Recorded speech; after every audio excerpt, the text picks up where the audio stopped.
Des leaders politiques guinéens, à chaque fois qu'il y a un problème ici, ils appellent tous les espions des autres pays accrédités chez nous à venir être témoins d'un règlement entre Guinéens. Aussi longtemps que notre élite va tomber aussi bas que ça, alors nous ne serons jamais pris au sérieux. Honorable Aboubakar Sidiki Diallo, bonjour. Bonjour. Voilà, hier nous avons suivi le discours du président de la transition lors du 78e sommet des Nations Unies. Première question, quelles sont vos impressions après avoir écouté ce discours du président? Des impressions très bonnes. Comme il a dit, il n'a pas trahi sa position. Il a quand même peint une situation qui est des plus directes, des plus claires, les plus percutantes. Donc l'opinion, elle est bonne. Je me retrouve dans ce discours. Je crois que il y a de quoi être très fier. L'autre point abordé par le président dans ce discours, c'est lorsqu'il a parlé du modèle démocratique, là où il dit que cela ne reflète pas les valeurs africaines. Ouais. Comprenez-vous cela? Oui, très bien. Vous savez que c'est à partir du sommet de la Baule qu'on nous a imposé la démocratie. Et le sommet de la Baule nous impose une démocratie à l'européenne. Et cette démocratie à l'européenne est fondée sur le vécu des Européens, sur leur façon de comprendre, la façon de gérer. Et donc, ce qui fait que ça ne ressemble pas à une société africaine qui est complètement différente. Je donne deux exemples. Aujourd'hui, les sociétés européennes sont en train de promouvoir l'homosexualité. Ils font toute une législation par rapport aux homosexuels. Et c'est complètement renversé dans nos sociétés. Alors voilà les modèles qui fondent les principes et la base de la gestion des pouvoirs publics en Europe.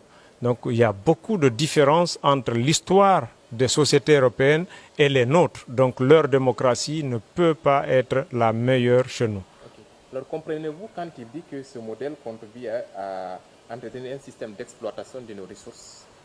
Oui, parce qu'aujourd'hui, qu'est-ce qui a motivé le sommet de la Baule? Dans les années 45-47, ils ont créé la conférence de Berlin pour partager l'Afrique entre les différentes puissances. Aujourd'hui, ce phénomène était dépassé, il fallait l'actualiser. Donc ils ont fait des mises à jour, comme on dit en termes électroniques.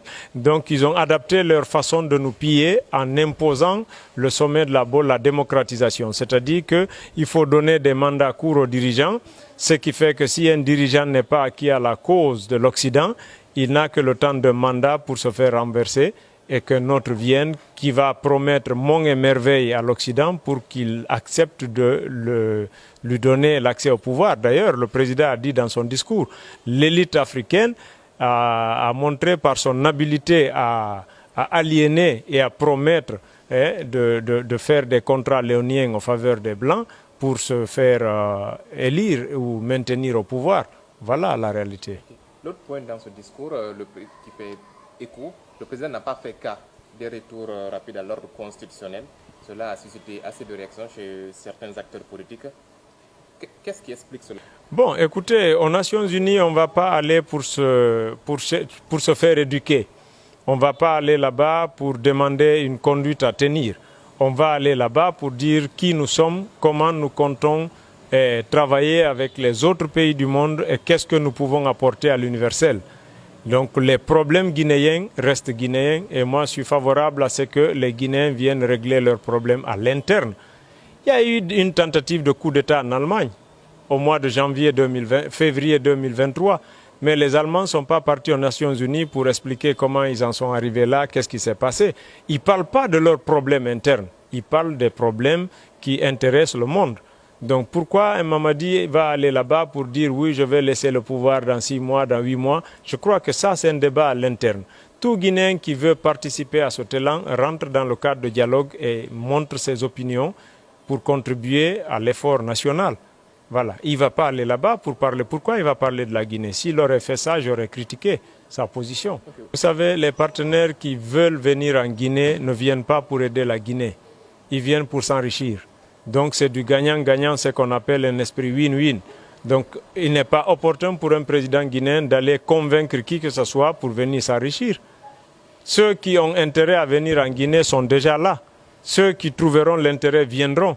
Donc on n'a pas besoin d'aller convaincre des partenaires. Justement, c'est l'erreur qu'il faut éviter. La main qui donne est celle qui dicte. Si vous voyez qu'on infantilise l'Afrique, parce que l'Afrique demande à manger, demande à boire, demande à se soigner, demande même à être aidée à se diriger, à s'autogérer. Donc quand vous demandez tout à l'autre, mais il vous dicte les règles de conduite. C'est ça. Mais qu'est-ce qui fait le devoir des parents vis-à-vis des enfants? Parce que les enfants demandent tout aux parents et donc les parents doivent dicter les normes de conduite aux enfants.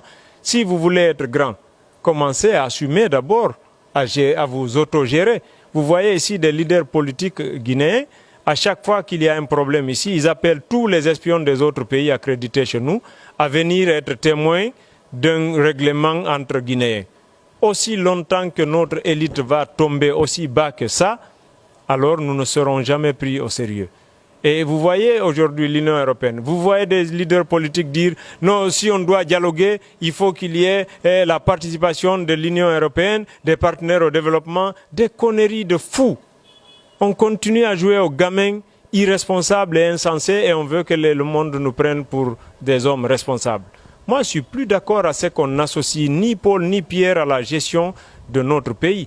Même le Mali, même des pays qu'on a aidés à avoir leur souveraineté, à acquérir leur indépendance, n'ont plus besoin de nous pour pouvoir régler leurs problèmes.